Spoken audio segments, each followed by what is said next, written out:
Hello everyone, ICT virtual classes में आपका बहुत बहुत स्वागत है। तो आज जो हम चैप्टर शुरू करने जा रहे हैं वो हमारे पास है flow of liquid. Flow of liquid यानी कि तरलों का या तरल का बहाव या प्रवाह भी हम इसको कह सकते हैं। अभी तक हम इससे पहले क्या देख रहे थे? पहले हम ये देख रहे थे कि जब कोई लिक्विड रुका हुआ होता है, स्टिल होता है, बर्तन में मैंने पानी को क्या कर दिया, इकट्ठा करके रख दिया, है ना। तो पानी कितना बह रहा है, क्या बह रहा है, कितनी चाल से बह रहा है, उसमें क्या क्या प्रेशर लग रहा है वो देखना है, ठीक है। लेकिन अब बह रहा है, अब पानी प्रवाह कर रहा है, तो अब हमने देखना है कि जब प्रवाह करेगा तो क्या क्या चीजें यहाँ पर देखने को मिलेंगी। तो जैसे सबसे पहले हम यहाँ पर बात करें कि एक आइडल लिक्विड क्या होता है, तो हम कहेंगे एक आदर्श तरल क्या होता है। आदर्श तरल क्या, एक आइडल लिक्विड क्या। एक आइडल लिक्विड को देखने के लिए हमारे पास दो कंडीशन है। एक ऐसा लिक्विड हो जिसकी जीरो कंप्रेसिबिलिटी, जीरो कंप्रेसिबिलिटी यानी कि वो ऐसा लिक्विड होना चाहिए जिसको दबाया ना जा सके, बिल्कुल शून्य संपीड्यता जिसकी हो।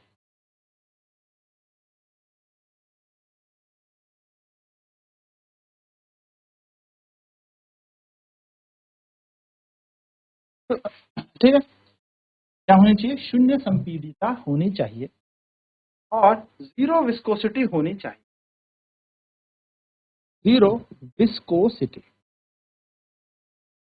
यानी कि क्या होनी चाहिए? शून्य क्षयणता होनी चाहिए। तो ये दो कंडीशन है किसी तरल के लिए, से हम उसको कहेंगे कि वो एक आदर्श तरल है, यानी कि आइडियल लिक्विड। चलिए इसे नोट करें, देन मैं बात करता हूँ जीरो कंप्रेसिबिलिटी का मतलब क्या है कि इट इज इनकम्प्रेसिबल। क्या होना चाहिए? कंप्रेसिबिलिटी का मतलब होना चाहिए कि वो इनकम्प्रेसिबल हो, यानी कि उसको दबाया ना जा सके,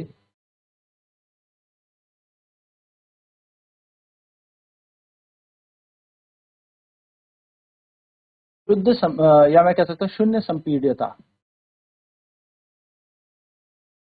यानी कि इनकम्प्रेसिबल हो।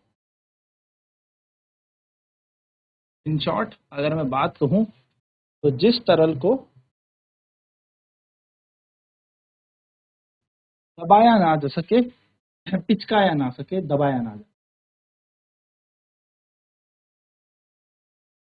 ऐसा कोई तरल होता ही नहीं। कहीं ना कहीं उसके कण अणु आपस में हल्का करेंगे, प्रेशर पे रखते हैं और वो पिचकेंगे जरूर, कण सारे पास पास आएंगे ही।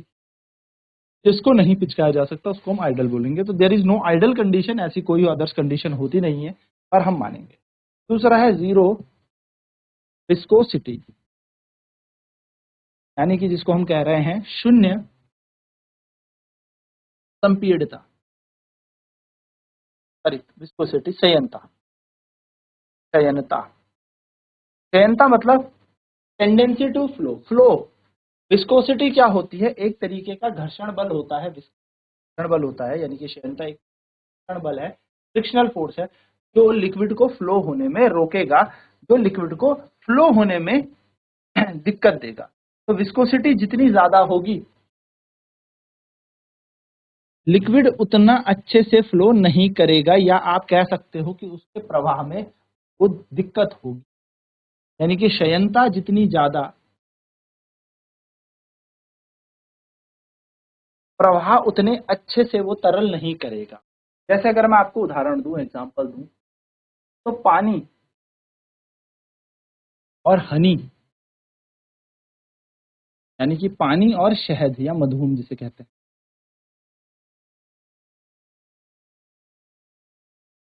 ठीक है ना, शहद मधु भी हम इसको कहते हैं। पानी जो है वो लेस विस्कस, अच्छे से बह, लेस विस्कस, और जबकि हनी जो है ये मोर विस्कस है, यानी कि ज्यादा विस्कोसिटी इसके पास है, इसके अंदर ज्यादा शयन बल लगेगा, ये प्रवाह दिक्कत हैगी, ये अच्छे से फ्लो नहीं करता। जो हनी है, मधु है, वो अच्छे से फ्लो नहीं करेगा, प्रवाह नहीं करेगा। जबकि पानी जो है वो ज्यादा बेटर फ्लो करता है, यानी कि इसकी कम क्षयणता होती है और इसकी ज्यादा क्षयणता होती है। चलिए नोट कर लेते हैं, फटाफट आगे बात करते हैं।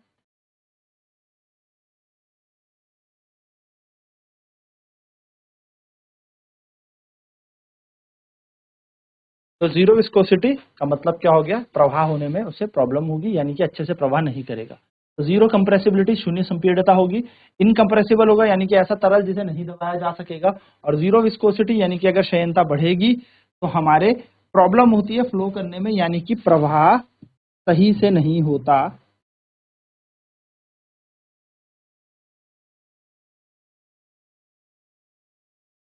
जैसे कि आपने देखा, अगर क्षयणता बढ़ेगी, क्षयणता बढ़ने से प्रवाह सही से, तो क्षयणता यानी बहुत अच्छे से वो पानी या लिक्विड फ्लो करेगा, बहुत अच्छा बहाव।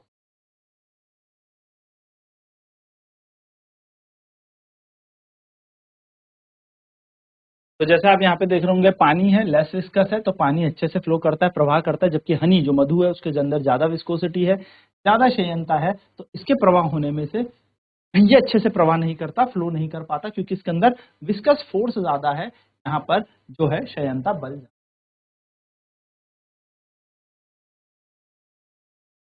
चलिए बात करते हैं अब आगे कि क्या होता है हमारे पास streamline flow. Streamline flow को हम लेमिनार फ्लो भी कहते हैं,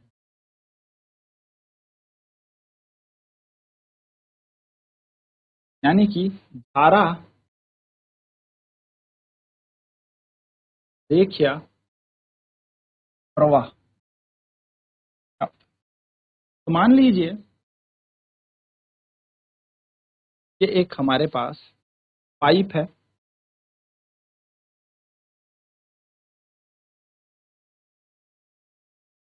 ये हमारे पास एक पाइप है। अब इस पाइप के अंदर से हुआ क्या कि पानी जा रहा है, वाटर जा रहा है।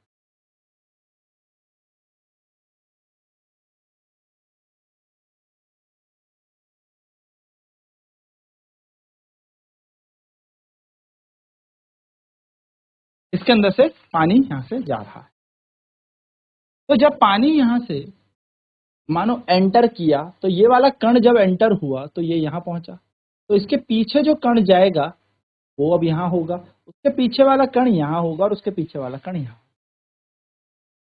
तो जिस रास्ते से, जिस पथ से, जिस चाल से पहला वाला कण यहां पर जा रहा है, जब ये दूसरा कण इसकी जगह पहुंचेगा तो ये उसी चाल से चलेगा। फॉर एन एग्जाम्पल, मान लो ये यहाँ पर वी चाल से जा रहा है और इसका है वी डैश चाल, तो जैसे ही ये कण इस पॉइंट में पहुंचेगा इसकी चाल कितनी हो जाएगी, वी। यानी कि इस कण की चाल इस पॉइंट में वी हो जाएगी, इस पॉइंट में मानो वी डैश हो रही है, वी डबल डैश हो रही है, यहाँ पर वी ट्रिपल डैश हो रही है। तो हर कण की इन बिंदुओं पर सेम चाल रहेगी। अगर ये कण यहाँ पहुंचा तो वी डैश चाल हो जाएगी, अब यही कण यहाँ पहुंचेगा तो वी चाल से भागेगा, यहाँ पर वी डबल डैश से, यहाँ वी डैश से, और यहाँ जो बाहर आते हुए। यानी कि स्ट्रीमलाइन फ्लो में क्या होता है, जो भी पार्टिकल आगे चल रहा होता है उसी पार्टिकल की स्पीड में पीछे वाला पार्टिकल भी उस पॉइंट आएगा। ऐसे फ्लो को हम लैमिनार फ्लो या स्ट्रीमलाइन फ्लो कहते हैं। और जिस पॉइंट पर वो होके जाएगा, ऐसा नहीं होगा कि ये पानी अभी यहाँ पर जा रहा है तो अब ये लिक्विड यहाँ पहुंच जाएगा। जिस पाथ से होके जा रहा है उसी पाथ में ये क्या करेगा, प्रॉपर फ्लो करेगा। यानी कि उसी पाथ से होके जाएगा, यानी कि जहां से पहला वाला कण गया उसी कण पे हमारा दूसरा वाला, उसी कण पे हमारा दूसरा वाला कण भी जाएगा, उसी पाथ पे हमारा दूसरा वाला कण भी फ्लो करेगा, यानी कि उसी पथ पे होते हुए। इसको हम कहते हैं स्ट्रीमलाइन फ्लो। तो व्हेन पार्टिकल, या मैं कह सकता हूँ लीडिंग पार्टिकल, लीडिंग यानी कि पीछे आने वाला कण,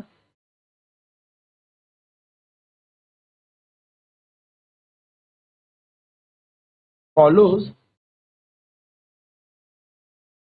the same path of the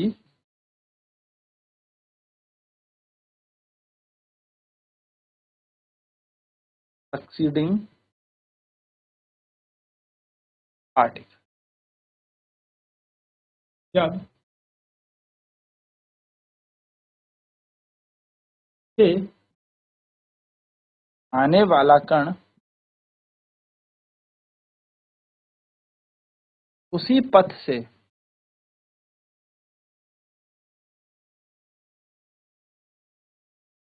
होकर गुजरे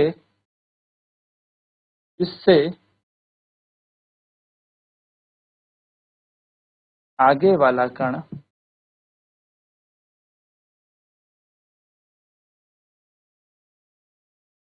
गुजरा था, ऐसे प्रवाह को हम धारा रेखीय प्रवाह कहते हैं। This kind of streamline. चलिए फटाफट नोट कर लेते हैं।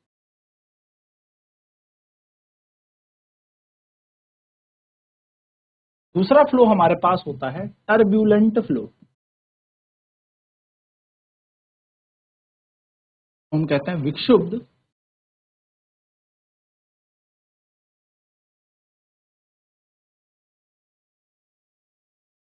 प्रवाह।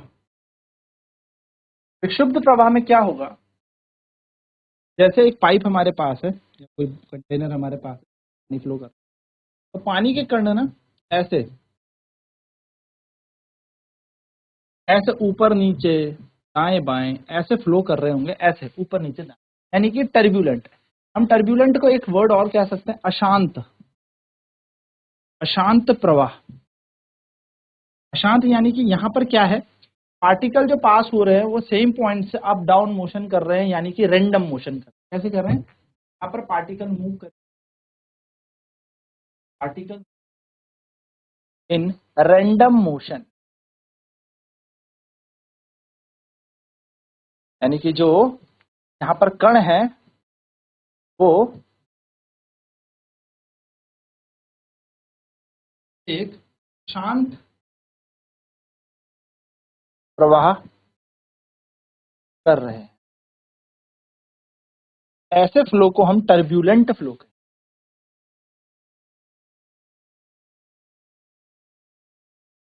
चलिए नेक्स्ट बात करते हैं क्रिटिकल वेलोसिटी। क्रिटिकल वेलोसिटी हम कहते हैं क्रांतिक वेग।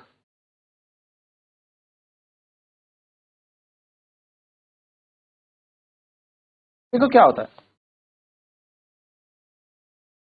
जब लिक्विड फ्लो करता है सेम पाथ में फ्लो करे, सारे के सारे कण एक ही पाथ को फॉलो करते हुए चले, सारे के सारे कण एक ही पथ पर चले, इसको हम कहते हैं स्ट्रीम लाइन फ्लो, है ना। So when particles the tube follows the same path is called streamline flow।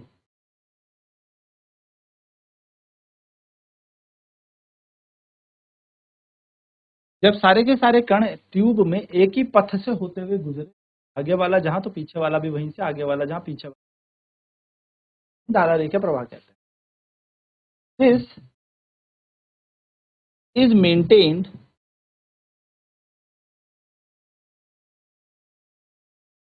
Below a certain velocity। पर ये एक वेग तक ही, एक निश्चित वेग तक ही हो पाएगा। उस निश्चित वेग के बराबर या उससे कम अगर इसकी चाल है, इनका ये कैसे मूव कर रहे हैं, एक स्ट्रीम लाइन फ्लो कर, है ना। This is maintain below certain velocity. This minimum velocity is known as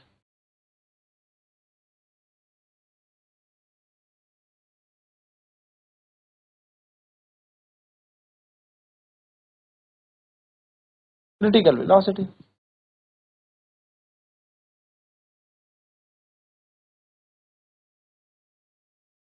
तो ये जो न्यूनतम वेग है, इससे कम अगर वेग हम रखें तब तक ये धारा रेखा ही प्रवाह करेगा। अगर इससे ज्यादा हो गया, ये जो धारा रेखा प्रवाह है ये टर्ब्यूलेंट बन जाएगा।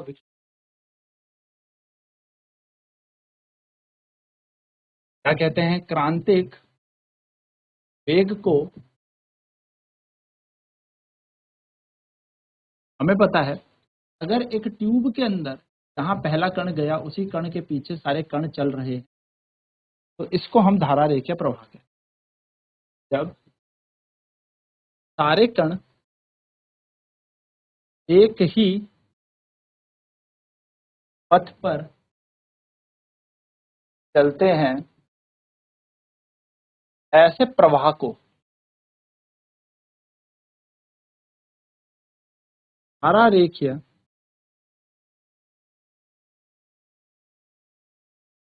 प्रवाह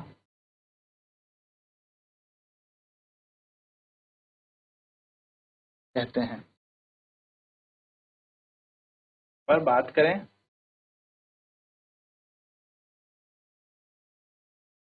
जब इस प्रवाह का वेग, मैं कह सकता हूं जब तक इस प्रवाह का वेग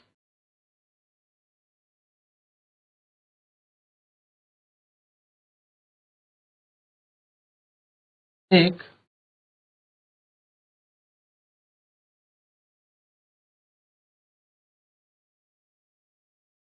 निश्चित वेग से कम होता है ये धारा वाही ही रहे।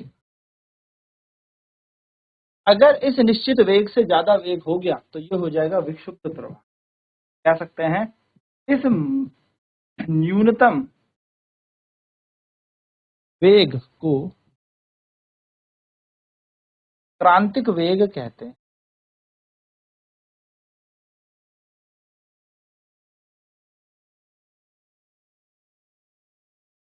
चलिए बराबर नोट कर।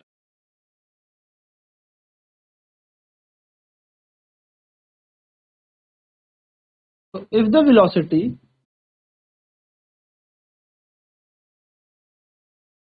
of the flow exceeds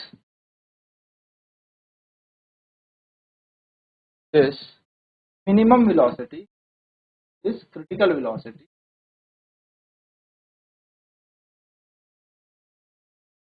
then the flow will become turbulent.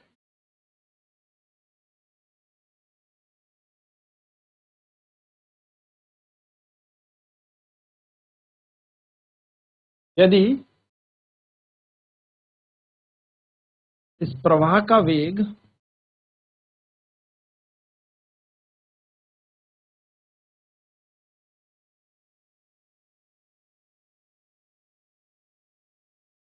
क्रांतिक वेग से ज्यादा हो जाता है तो यह प्रवाह अब विक्षुब्ध प्रवाह बन जाता है। प्रवाह विक्षुब्ध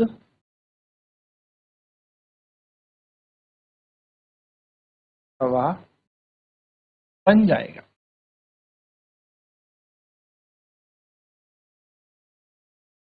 ठीक है, तो ये बात याद रखनी है आपको कि क्रिटिकल वेलोसिटी क्या हो गई, क्रिटिकल वेलोसिटी एक मिनिमम वैल्यू हो गई कि अगर मेरी इससे ऊपर वेलोसिटी हो गई, इससे ऊपर मेरा वेग चला गया तो वो एक टर्बुलेंट फ्लो का बन जाएगा। तो हम क्रांतिक, कई बार पूछा जाएगा what do you mean by critical.